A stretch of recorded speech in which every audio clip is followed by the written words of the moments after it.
As the 2025 MotoGP season resumes after its summer break, the 2026 rider market is almost, but not quite set, and we're expecting imminent movement, Simon. Honda obviously is now not getting Jorge Martin. He's staying at Aprilia. We might have thought at first like that meant an unchanged Honda lineup, Joan Mir and Luca Marini on the works bikes, Johan Zarco, Somkiat Chantra on the LCR bikes, but it looks like there's scope for a change after all there. I mean, I think what we're going to see is the factory lineup not changing at this point. I think Luca Marini will maintain his second seat, probably in a 1-year contract rather than a 2-year contract, just to bring him back into line with everyone else. But that'll stay the way things are because, I mean, in part because they didn't get Jorge Martin to come and join the team, but also in part because Johan Zarco it seems pretty happy to stay at LCR as long as he's on equal machinery to what the factory guys get, which is essentially the deal he already has right now. We're waiting on a contract announcement to confirm that he's going to be there for 2 more years, but hey, the guy's used his summer break to win the Suzuka 8R for the 2nd year in a row. That's a pretty good way of making Honda love you. And I'd be surprised if we don't get some news in that, maybe even before the next round of the championship in Austria, because what better way to celebrate a 4th consecutive Suzuka win for Honda. On the other side of that LCR box, though, it sounds like for the first time in a long time, really, there's a bit of debate about what might happen, because we know that second seat, sponsored by Japanese fuel company Idemitsu, has kind of traditionally been reserved for an Asian rider who's come through Honda's talent development program over there. But it sounds like the experiment with Somkiat Chantra has failed. The team aren't particularly happy with the performances. They aren't particularly delighted with the kind of level of input that Chantra has put into the project this year. And the fact that he's essentially long-term injured at the minute definitely isn't helping the situation.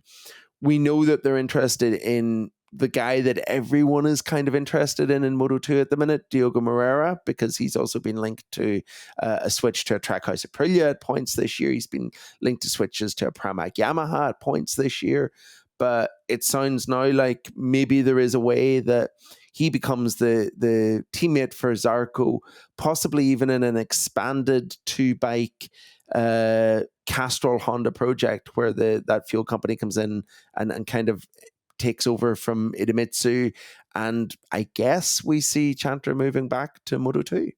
The Zarco thing I think is interesting because ultimately a lot of people will sit back and think, well, hasn't he done enough to be in a Honda factory team? Hasn't he done enough to receive a Honda factory gig? And I think the fact, Simon, that you mentioned a 2-year deal for him versus a 1-year deal for Marini, it is a sign of both their different position in MotoGP. Zarco is 35 now. Yeah. He's in the twilight of his career, even though he's not been around for that long, but obviously because of his late graduation to MotoGP, he will not have that many more years in the Premier class. But at the same time, he is sort of a non-negotiable part of the project. He has now firmly, conclusively established himself as the best Honda rider of this current crop over the past year and a half. In terms of results, if you just look at the points across the year and a half, it's really, really quite striking. And I think he has been tempted by the idea of being a Honda factory rider, but equally he's not been tempted enough to disrupt what he has going for him at LCR, to sort of, have whatever changes of crew, changes of work methods that entails. Because it's never just as simple as taking the stickers off the bike and putting some slightly different stickers and a different color on it. And I think it is important for Honda to still, to make sure you have a great asset in the LCR team and Lucio Cecchinello on your side. What better way to reward Cecchinello than keep giving him Zarco, who has been an incredible asset, who has allowed LCR to soar way higher than the factory Honda team in recent years, especially if the Chantra thing, which also isn't LCR's decision, isn't working out. Then I think as a continued sweetener for we do what we want to do with the second seat, but we the best rider in our stable, he stays in your seat. So I think that is the smoothest, and there will be people who are like, well, hasn't he done more than Luca Marini? Hasn't he done more than Joan Mir? Yes, but for now, that's okay. This is how it should be. And then for 27, obviously, there will be some sort of reorienting. They could probably have contractual flexibility to move him into the factory team for 27, but I imagine the 27 Honda lineup will look very different to the 26 one anyway. Yeah, the not getting Martin element means 26 becomes a degree even more of a holding season for Honda before the new rules. So actually leaving everyone where they are, apart from the one who's really not working out and trying someone else in the Chantra ride, does seem like a pretty neat solution for Honda. Yamaha is the other, probably even more obvious situation with missing pieces right now. We know Toprak Razgatlioglu has been signed for Pramac. It's been a case of who will go, Jack Miller or Miguel Oliveira. As we discussed before, actually, it might be both of them. Moreira's in the mix here as well. There's other people in the mix here as well. Now, there's always, whenever we discuss this, people going, why is Alex Rins safe? Why is there a question mark over Miller and Oliveira, but not over Rins? Val, who's going where in Pramac and Yamaha terms? I mean, especially after seeing the Suzuka 8 Hours that Simon has alluded to. And yes, Yamaha did not win. Jack Miller has had a couple of high-profile crashes, one big one in practice, one in qualifying, one corner away from the Suzuka 8 Hours pole record, or at least, yeah, he probably should have had it. Johan Zarco now has it instead, but Jack Miller was probably on pace for it. But he rode a very good race. He acquitted himself very nicely. He helped Yamaha have a pretty strong shot at Honda, even though at the end Honda and the Zarco crew, the Takumi Takahashi crew, won. But I think that will have helped. I think also the fact that he ended the first half of the season on a good note. The fact that Toprak Razgatlioglu is coming in, I think it's hard to say. They probably will still try to make a play for Moreira, and perhaps maybe that's going on behind the scenes in the summer break. But my gut feeling is Miller stays and Miguel Oliveira has to find a new place to ride, which is potentially in a different paddock. And you can see why. I think the ideal solution, honestly, would be, and maybe it requires more MotoGP seats, would be if Fabio Quartararo obviously stays where he is, Jack Miller goes into the factory team with him on a single-year deal, and then at Pramac, you do what you want to do with those two seats, and Alex Rins finds somewhere else to rebuild his career. But not only is that difficult to imagine in the current MotoGP landscape with not so many places on the grid, but they're just not going to terminate Rins' contract in advance. That's probably too expensive, too much of a hassle, too much of a difficult situation. You don't really have to do it when you don't have a rider who must be in there. Yamaha will take the hit when it needs to. I mean, it wasn't a contract termination, but Yamaha was the manufacturer that shifted Valentino Rossi out of the factory team in favor of Fabio Quartararo. That was Fabio Quartararo. You had to do it. Jack Miller has done a reasonable job, but you do not have to do it. Ultimately, even if they end up deciding that they must have Moreira and they can have Moreira, they can accept losing Miller, even though Miller's done a good job. It's also worth noting, with big changes coming within Yamaha in the next 6 months, that Alex Rins has actually done something that Fabio Quartararo hasn't done in MotoGP, and he's won a MotoGP race in a V4 bike.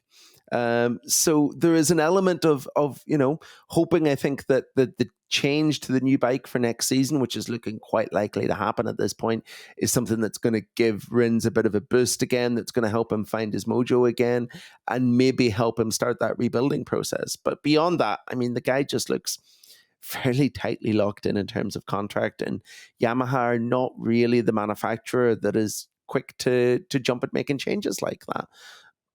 In reality, I think that the solution for me is that they sign Moreira, but they do it on a Jorge Lorenzo style deal whenever he first came to Yamaha MotoGP, and say, you are a Yamaha MotoGP rider in 2027. Enjoy your next season in Moto2, try and win some things for us, and we'll see you whenever you're ready to step up. Because this is the other thing as well. I know that there's always a desire to get these young talents on a MotoGP bike sooner rather than later, but there's been a few hints this year from Moreira that he maybe still needs a little bit more time as well, that he's maybe not just quite ready to make the move up. And I think maybe another year would benefit him, as well as working to everyone's favor and allowing Yamaha to keep Jack Miller, and to maybe even, if they're clever and really want to keep all these pieces together, to move Miguel Oliveira over to World Superbikes as the natural replacement for Jonathan Rea. Yeah, that would be fantastic. That would be marvelous, because I think whatever happens with this silly season, these final sort of embers of the silly season in the next few rounds, somebody good is going to be left out of the MotoGP shuffle. Somebody good is going to lose their place on the grid. Miguel Oliveira looks very likely, and I think it would be nice for his career and just nice for all of us to see him at the sharp end in World Superbike, which I am confident he is capable of doing. My other big consideration is Moto2 points leader Manu Gonzalez, who probably, he looks the favorite for the championship if he sees it through. Ideally, I think he's done enough to get at least a season in MotoGP somewhere. It's hard to see exactly where he fits in right now. He has done the one opportunity he had with Trackhouse in the testing. Trackhouse will have no seats open, both the riders on 2-year contracts. That's not getting broken. But Manu Gonzalez did a pretty good job standing in during the in-season test. He impressed a lot of people how quickly he was up to pace. He's basically up to speed right away from the very first round, up to first run, up to respectable speed. Somebody like LCR Honda could use that, I think.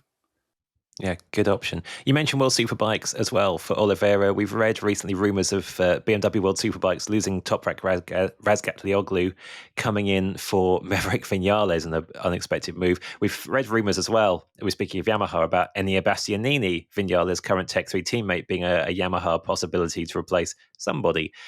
It feels, though, outside this Honda question mark around the Chantra seat and the Pramac seat at Yamaha, everything else is staying where it is now, and the rest of the grid feels pretty set. Fair assessment? Yeah, I think so. I don't see any other moving and shaking anywhere else.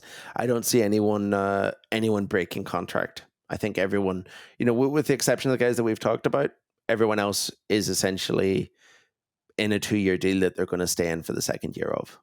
You never know in MotoGP. Sometimes you go to Austria and then bananas stuff happens and you find out things that make no sense and have come out of nowhere. But I think in most likelihood, 2027 is when it's going to get nuts. Yeah, not much fun for us on the contract front right now beyond these last two question marks, but a lot of madness to come in a year or so, we reckon.